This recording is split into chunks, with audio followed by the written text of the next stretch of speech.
Alors il me reste deux questions. Est-ce que vous avez la possibilité d'estimer combien de temps il reste au système avant qu'il y ait un crash financier? Écoutez, le crash financier a déjà eu lieu. Je vous signale que ça s'est passé le 29 septembre 2008.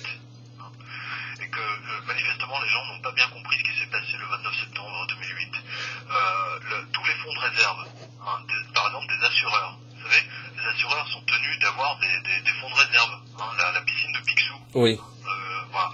Eh bien, cette piscine a été vidée par le crash de 2008. D'accord. Et donc aujourd'hui, tous ces assureurs, tous ces banquiers, en fait, ils brassent de l'air pour faire croire que leur truc est plein. Je vous signale que Groupama n'a pas pu payer 60 millions à des créanciers il y a à peu près un mois et demi. Donc ça devrait inquiéter tout le monde. Je rappelle aussi que ça aurait été une PME française normale, elle aurait été immédiatement mise au tribunal de commerce et mise en faillite. D'accord. Oui. Vous avez vu que c'est pas du tout le cas de Groupama. Donc je dis simplement que le système est déjà à l'arrêt. On le voit avec la liste des licenciements ininterrompus depuis juin 2012. Ça n'arrête pas et ça continue. La liste que je vais mettre pour lundi prochain est encore plus... Enfin bon, ça continue. Donc je n'ai pas de prévision. J'espère simplement que ça continuera le plus longtemps possible. Mais hélas, ça ne peut pas continuer éternellement. Mais je le souhaite parce que après, ce qui va se passer va être extrêmement sanglant. Donc, pas d'estimation pour l'apocalypse financière dont vous aviez parlé dans vos livres.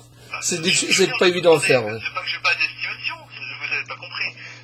L'apocalypse financière, elle a déjà eu lieu. Elle a eu lieu le 29 septembre 2008. Oui. Les banques aujourd'hui n'ont plus d'argent. Les assureurs n'ont plus d'argent pour payer les gens. Demandez à n'importe qui a un dégât des eaux, des machins, des accidents, etc. Les assureurs traînent des pieds pour les payer.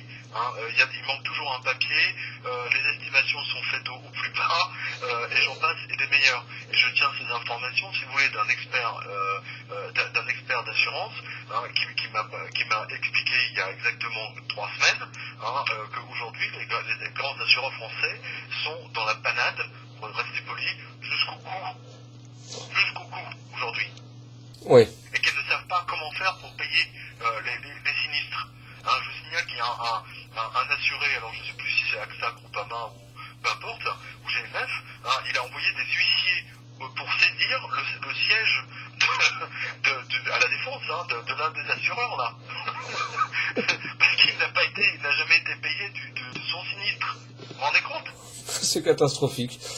Donc vous voyez bien qu'il y a une justice qui fonctionne pour les grands, pour les banques et les assurances, enfin du moins elles ne sont pas concernées, mais que vous, moi et tous ceux qui vous écoutent, alors nous on se fait massacrer. Ça, il n'y a pas de problème. Vous payez une facture, vous ne payez pas une facture, vous avez les huissiers qui débarquent. Pour l'instant, les apparences tiennent encore, quoi. C'est ça le problème. C'est quand... Il faut tenir, c'est ce que je vous ai dit tout à l'heure, il faut tenir les apparences par toute une série de planches à piller les unes après les autres. Vous l'avez évoqué vous-même. Oui. Ok. C'est la première chose. Et ensuite, il faut tenir une apparence pour donner l'impression que le CAC 40 et que le Dow Jones tiennent, en truquant l'intégralité avec les HFT, les High Frequency Trades. Ça a été abordé 1000 fois sur le blog. C'est pas la première fois. Et vous voyez bien qu'avec toutes leurs planches à billets, le CAC 40 et le Dow Jones font du surplace depuis 1 an et demi quand même. Ah ça oui. Bah oui. Attendez, c'est une preuve ça. Oui, non mais ça je suis totalement d'accord avec vous. C'est à l'arrêt, vous le voyez bien. Oui. Mais à partir d'un moment, ça va bien s'effondrer encore plus. Mais alors vraiment totalement. Moi je pense que ça va s'effondrer, si vous voulez, à partir du moment où l'action d'Apple va commencer à dégringoler encore plus. Elle a déjà perdu 20%, si elle repère encore 20%, là je peux vous dire que vous avez 200 hedge funds et grandes compagnies d'assurance et banques qui vont crier famine et qui seront en faillite techniquement. Et là ça va être domino. De toute façon, Apple va déclencher un effet domino, ça c'est très net. Et le plus grave, c'est ce qu'on a vu sur le blog il y a quelques jours, c'est que Apple a un grave problème aujourd'hui, puisque maintenant il est obligé de solder au tiers du prix ses iPhone 5 dont personne ne veut. Oui. Dernière chose, est-ce que vous avez un message que vous voulez faire passer auprès des internautes? Oui, écoutez, moi d'abord je les remercie parce que j'ai découvert il y a 2 jours ou 3 jours, parce que c'est plusieurs internautes justement qui m'ont envoyé des mails là-dessus, que j'étais l'un des journalistes préférés des Français depuis plusieurs mois ou années, je sais plus. Donc voilà, j'ai découvert ça et je les en remercie. Hein, mais ça c'est tout récent, je crois que ça s'appelle Top Journaliste en France ou Nos téléjournalistes en France, je sais plus. Voilà, et donc j'étais dans le top 3, je crois. Donc je les en remercie pour la note, parce que je savais pas que ça existait, oui. Donc vous voyez que ça a pas l'air de... Le fait de voir que en tant qu'écrivain je vende mes livres, ce qui me semble on ne peut plus légitime, déjà, ça ne choque pas les Français, ou bien au contraire. Et il y en a qui doivent bien grincer des dents quand même au niveau des journalistes. Vous savez, la jalousie, c'est la chose qui... La jalousie fait partie intégrante, si vous voulez, des émotions humaines.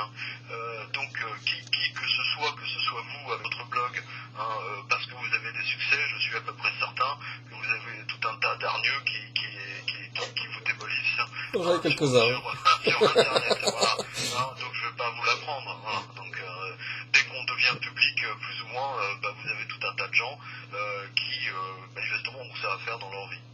C'est vrai que vous avez un avantage que la plupart des journalistes n'ont pas.